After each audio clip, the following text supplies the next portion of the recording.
இங்கே வந்திருக்க எல்லாருக்கும் வணக்கம்.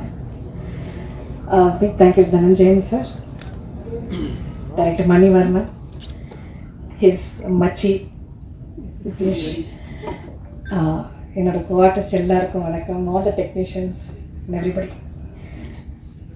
இந்த படத்தில் இந்த டீமில் ஒரு பங்காக இருக்கிறதுக்கு நான் ரொம்ப பெருமைப்படுறேன். மணிவர்மன் ஃபர்ஸ்ட் எனக்கு ஃபோன் பண்ணி ஒரு கதாபாத்திரம் இருக்கிற அம்மா நீங்கள் கண்டிப்பாக பண்ணி தான் ஆகணும் அப்படின்னு சொல்லும்போது, சரி ஒரு நியூ டைரக்டர், பட் நான் ஃப்ரம் ஸ்டார்டிங்லேருந்து நான் புதுசாக வர டைரக்டர்ஸ், நியூ டீம்ஸ் நிறைய பேருக்கு நான் ஹெல்ப் பண்ணியிருக்கேன், ஒர்க் பண்ணியிருக்கேன். இவர்கிட்ட ஒரு சின்சியரிட்டி இருந்தது. அது ஆன் ஃப்ளோர்ஸ் ஷூட் ஸ்பாட்டில் அவர் கூட ஒர்க் பண்ணும்போது அவ்வளோ பிளான்டான ஒரு பர்சனாக இருந்தார். ஒரு டேட்ஸ் மெயின்டைன் பண்ணி அதுக்குள்ளே இத்தனை சீன்ஸ் முடிக்கிறதுக்கு, ஒரு ஷெட்யூல் முடிக்கிறதுக்கும் கண்டிப்பாக நல்ல பிளானிங் வேணும். அவர்கிட்ட நல்ல பிளானிங் இருக்குது, உண்மையான ஒருத்தர். I am so happy that இந்த படம் தனஞ்சயன் சார்கிட்ட வந்திருக்கு. அண்ட் எல்லாரும் வந்திருக்க ப்ரெஸ், ப்ளீஸ் உங்கள் கையில் தான் நெக்ஸ்ட் லெவல், நீங்கள் இது கொண்டு போங்க. And I wish this team all the success. இந்த ஒரு நொடி சார் சொன்ன மாதிரி ஒரு ஒரு ஒரு பெரிய ஒரு it should make a big impression அப்படின்னு ஆசை. I wish the team all the best. Manivarman's all the best. Thank you so much. மேடையில் அமர்ந்திருக்கும் அனைத்து பெரிய உள்ளங்களுக்கும் என் மனமார்ந்த வணக்கங்கள். இதில் வயது வித்தியாசம்லாம் கிடையாது. ஏன்னா அருமையான பாடல்கள் ஒருத்தங்க ஒரு கதைக்கு ஏத்தாப்பறி கொடுக்குறாங்கன்னா எத்தனை அனுபவங்கள் அவருடைய உள்ளங்களில் இருந்தால் அவர் கொடுப்பார். அதனால் இதில் வயது வித்தியாசம் கிடையாது. அத்தனை பெரியவர்களுக்கும் என்னுடைய மனமார்ந்த வாழ்த்துக்கள். இப்போ இதில் கேமராவில் பதிவு பண்ணிகிட்டு இருக்க அத்தனை சகோதரர்களுக்கும் சகோதரிகளுக்கும் என்னுடைய வாழ்த்துக்கள். ஏன்னா நீங்கள் மட்டும்தான் இந்த படத்தை வெற்றி படமாக மாற்றி வெளியே கொடுக்க முடியும். இது ஒரு 50 கண்கள் கிடையாது, 5 லட்சம் பேருக்கு இந்த கதையை கொண்டு போகக்கூடிய அத்தனை திறமைகளும் அன்பு உள்ளங்களோடு உங்ககிட்ட நான் கேட்டுக்கிறேன்.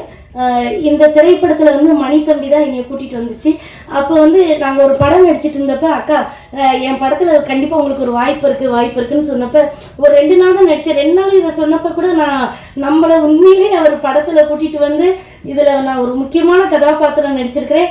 நிச்சயமாக மாயாண்டி குடும்பத்தார் கடைக்குட்டி சிங்கம் திரைப்படத்துக்கு அப்புறமா இந்த திரைப்படத்தில் என்னுடைய கதாபாத்திரம் ரொம்ப அருமையாக பேசப்படும்.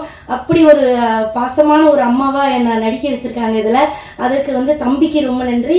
அதில் நம்ம ப்ரொடியூசர் அண்ணா நான் ரொம்ப சொல்லணும். ஏன்னா அவரோட தான் நான் நடிச்சிருக்கேன் இந்த திரைப்படத்தில். என்ன அப்படின்னா ஒரு ஒரு பெரிய மேம்பட்டவர்களுக்குரிய இருக்கிற அத்தனை பண்புகளும் அண்ணனுக்கு உண்டு. இன்ன வரைக்கும் அந்த உறவு என்னோட தொடர்ந்துகிட்டு இருக்கு. ஒரு தங்கச்சி அப்படின்ற ஒரு அன்புல இன்னைக்கு என்னை கூட்டிகிட்டு போயிட்டு இருக்காரு. ஒரு தயாரிப்பாளராக இல்லை, என்னோட அண்ணனா. அண்ணா ரொம்ப சந்தோஷம் இந்த படத்தில் எனக்கு வாய்ப்பு கொடுத்ததுக்கு. இப்போ ஐயா பேசினா, ஐயா நான் உங்களுடைய பெரிய ரசிகர். ஏன்னா எனக்கு ரொம்ப பிடிக்கும், தமிழ்னாலே எனக்கு ரொம்ப பிடிக்கும். நான் ஒரே ஒரு விஷயம், வாழ்க்கையில் ஜெயிக்கணும்னு நினச்சிட்டு இருக்கிற அத்தனை தம்பிமார்களுக்கு ஒரே ஒன்று, ஒரு மந்திரம் சொல்லிட்டு மட்டும் போயிடுறேன். இது ஔவையார் எழுதிய பாடல். வான் குருவியின் கூடு வல்லரக்கு தொல்கரையான் தேன் சிலம்பி யாவருக்கும் செய்திருதல் யாம் பெரிதும் வல்லோமே என்று வலிமை சொல்ல வேண்டாம் கான் எல்லோருக்கும் ஒவ்வொன்று எளிது. இந்த உலகத்தில் பிறந்தா, ஆமாம் எனக்கு ரொம்ப பிடிக்கும் தமிழ் பேச்சு. யாராவது பேசினா நான் ரொம்ப ரசித்து கேட்பேன். நிறைய புஸ்தகங்களை படிப்பேன். உண்மையிலே சொல்கிறேன், நம்ம எதுக்குமே ஆகாதவங்கன்னு இந்த உலகத்தில் எந்த ஒரு உயிரும் பிறக்கலை. ஒவ்வொரு உயிரையும் இதை சாதிக்கணும்னு நினச்சிட்டு தான் நம்ம எண்ணத்தோடு பிறக்கிறோம். பல போராட்டங்கள் வரலாம், நம்மளை ஐயா சொன்ன மாதிரி வலிமை கொண்டு நம்மளை தாக்கலாம். ஆனால் அந்த தாக்குதலை மீறி ஏதோ ஒரு திறமை நம்மக்கிட்ட இருக்கும் கண்டிப்பாக. இந்த பாட்டை ஒவ்வொருத்தரும் சொல்லிட்டு வாங்க. நம்மளை யார்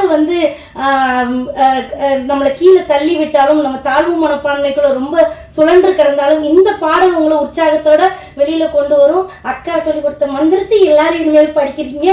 ரொம்ப நன்றி. ஒரு நொடி மனுஷங்க ஒரு சோஷியல் பீயிங்ஸ், ஒருத்தருக்கு ஒருத்தர் ஹெல்ப் பண்ணிட்டு தான் இருப்போம். ஆனால் நிறைய பேர் நம்மளை யூஸ் பண்ணிப்பாங்க. அது பழகிறப்ப தெரியாது, ஹெல்ப் பண்ணுற மாதிரி இருக்கும். கொஞ்சம் வருஷம் போய் இல்லைன்னா கொஞ்சம் மாதம் கழிச்சு திடீர்னு ஒரு நொடியில் அவங்க முடிவெடுப்பாங்க. அப்போ தான் தெரியும் நம்ம யூஸ் பண்ணிக்கிறது தான் பழகிக்கிறாங்க அப்படின்னு சொல்லி. சினிமாவில் வந்து அந்த மாதிரி அனுபவங்கள் எல்லாருக்கும் இருக்கும், எல்லாரோட வாழ்க்கையிலே இருக்கும். சில பேருக்கு அது ஃபேமிலியிலே இருக்கலாம், இல்லை கூட இருக்க நண்பர்களாக இருக்கலாம். எனக்கு வந்து யூஸ் பண்ணவங்கள மறந்துட்டேன், ஆனால் எனக்கு ஹெல்ப் பண்ணவங்களே இது வரைக்கும் மறக்கலாம். என் வாழ்க்கையில் ரொம்ப முக்கியமாக ஒருத்தர் ஹெல்ப் பண்ணான்னா அது மகேஷ்.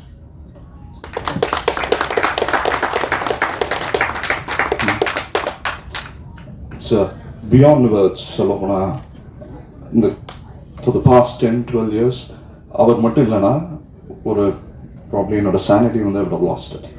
அண்ட் இந்த படம் அதை மீறி ஒரு ரொம்ப சந்தோஷமாக இருக்குது. அண்ட் இன்னொருத்தர் எனக்கு பெருசாக ஹெல்ப் பண்ணது யாருன்னா நீங்கள் எல்லாரும் தான்.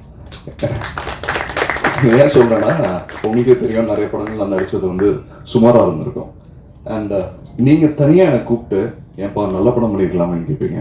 அண்ட் ரிவ்யூஸில் வந்து நிறைய பேர் இட்ஸ் லேர்னிங், ஏன்னா நானும் வந்து தேட்டர் ட்ரெயின்டு, அதுக்கப்புறம் கொஞ்சம் கொஞ்சமாக தான் கற்றுட்ருக்கேன். ஸ்டில் நான் இப்பயும் ஆக்டிங் கற்றுக்கிட்டு தான் இருக்கேன். தனியாக கூப்பிட்டு என்னை வந்து இதெல்லாம் தப்பு பண்ணியிருக்கேன், இதெல்லாம் நல்லா பண்ணலாம் அப்படின்னு சொல்லிட்டு. ஆனால் ரிவ்யூஸ் எனக்கு நீங்கள் ரொம்ப நல்லா கொடுத்துருந்தீங்க, ரொம்ப கைண்ட் ஆஃப் யூ. அண்ட் அதுக்கு ரொம்ப நன்றி. ஒவ்வொருத்தருக்கும் இந்த மாதிரி ஹெல்ப் பண்ணுறதுக்கு நிறைய பீப்புள் வருவாங்க. என் வாழ்க்கையில் கிடச்ச நீங்கள். அப்புறம் இந்த படத்துக்கு ஒரு பெரிய ஹெல்ப் யார் கிடச்சதுன்னா இதோட ப்ரொடியூசர். நான் சொன்ன மாதிரி ஒரு ஆக்டருக்கு வந்து தேர் ஆல் என்ன சொல்கிறது, ஒரு beggars Khan B choosers. Create பண்ணுற தகுதி இருக்கிற ஒரே ஒருத்தங்க யாருன்னா முதல் போட்டு ப்ரொடியூஸ் பண்ணுற ப்ரொடியூசர்ஸ் மட்டும்தான். அண்ட் ஏன்னா அவங்களால தான் ஒரு நல்ல கிரியேட்டரை கொண்டு வர முடியும், ஒரு நல்ல டெக்னீஷியன்ஸை கொண்டு வர முடியும், நல்ல நடிகர்களை கொண்டு வர முடியும். இது எல்லாத்தையும் ஒருங்கிணைச்சு அதுக்கு முதல் போட முடியும், இந்த ப்ராஜெக்டை ட்ரஸ்ட் பண்ண முடியும். இந்த ப்ராஜெக்டுக்கு அப்படி கிடைச்சது யாருன்னா அழகரன். அழகரன் இல்லைன்னா இந்த ப்ராஜெக்டை வந்து பண்ணியிருக்கவே முடியாது. ஏன்னா நாங்கள் சூஸ் பண்ணி அவ்வளோ ஷூட்டிங்கில் அவ்வளோ பிரச்சனைகள் இருந்தது. அதை மீறி வந்து அவர் விடாப்படியே, ஏன்னா ஃபேமிலிக்கு அவர் சொல்லலை பிகினிங்கில், இப்போ தான் தெரியும் அவங்களுக்கு. பிகினிங்கில் அவங்களுக்குலாம் வீட்டுக்கு தெரியாமல் என் வேண்டவங்களுக்கு என்னென்னு குரு சொல்லலை, அவர் யாருக்குமே சொல்லலை. ஒரு சீக்ரெட் மிஷன் மாதிரி தான் பண்ணார். அவங்க ஊர்லேயே தான் ஷூட் பண்ணாங்க. அப்படி இருந்தும் முடிஞ்ச அளவு தன்னோட பட்ஜெட்டை வந்து மீறி போகிறப்பையும் அவரால் ஹெல்ப் பண்ணார். இன்னொருத்தர் வந்து கேஜி, அவர் வந்து படத்தில் சினிமாட்டோகிராஃபர் மட்டும் இல்லை, ஒன் ஆஃப் த ப்ரொடியூசர் கூட. அண்ட் அவரோட ஒர்க் அண்ட் கான்ட்ரிபியூஷன் வந்து அன்பிலீவபிள். நீங்கள் இந்த படத்தை பார்ப்பீங்க, ஒரு நாளைக்கு நாங்கள் சில நாள்லாம் வந்து 65 ஷாட் ஷூட் பண்ணியிருக்கோம். 65 ஷாட், அது வந்து அன்பிலீவபிள். அது ஒரு இடத்துல கூட காம்ப்ரமைஸ் பண்ணாமல் பண்ணார். அவர் மோர் தென் அ ப்ரொடியூசர். இந்த ஸ்கிரிப்ட்குள்ளே எல்லாருமே வந்தாங்க. இதில் இதே மாதிரி இந்த படத்தில் நடித்த நடிகர்கள் அத்தனை பேருமே. இதில் முக்கியமாக ஒருத்தர் பற்றி சொன்னால் அவர் வந்து பழக்கற்பையா சார். அவர் கூட நான் நடித்த வந்திருக்கோம், இந்த சீன் பார்த்துருப்பீங்க. அவர் ஒன்று சொன்னார், நாங்கள் பர்சனலாக உட்காந்து பேசிகிட்டு இருக்கிறப்ப, சினிமாவில் வர புகழ் வந்து நம்பர் 1 நம்பர் 2 அந்த நம்பர் போட்டு இருக்கிறது வந்து ஒரு 10 வருஷம் கழிச்சு 20 வருஷம் கழிச்சு அந்த நம்பர் அப்படியே இருக்கும், ஆளுங்க மட்டும் மாறிட்டே இருப்பாங்க. அது நிலைத்த புகழ் இல்லை அப்படின்னாரு. நிலைத்த புகழ் எதுன்னா ஈகை, தியாகம், வீரம், அறிவு. ஐயா நீங்கள் சொன்னதுலேருந்து இன்னைக்கு வரைக்கும் அதை நான் அட்லீஸ்ட் ஒருத்தரையாச்சும் நினச்சி பார்ப்பாங்க. அண்ட் அது உண்மைதான். இந்த சின்ன சின்ன ஹெல்ப் பண்ணதில் இன்னொன்று நம்ம நடிகர்கள் வேல்ராமூர்த்தி ஐயா. ஏன்னா அவருக்கு வந்து அப்போ தன்னோட பேத்தி கல்யாணம் இருந்தது. ஸோ அது பத்திரிக்கை கொடுக்கணும், அந்த மாதிரி நிறைய இடையூறுகள் இருந்தும் அது மீறி வந்து நம்ம கூட இருந்து இந்த படத்தை விடிய முடிச்சுட்டு அப்படியே தூங்காமல் போய் பத்திரிக்கை கொடுத்துட்டு கல்யாணம் நடத்தினார். ஸோ அதுக்கப்புறம் ஆரி ப்ரோ வந்து எதாச்சும் வேற ஒரு ஷூட்டிங்கில் இருந்தார், நம்ம ஆடியோ லான்ச் பண்ணுறோன்னு சொல்லி கூப்பிட்டோன்னு நேராக வந்தார். அந்த படத்தில் நடித்த அத்தனை நடிகர்கள், இசையமைப்பாளர், அத்தனை பேருக்கு ரொம்ப நன்றி.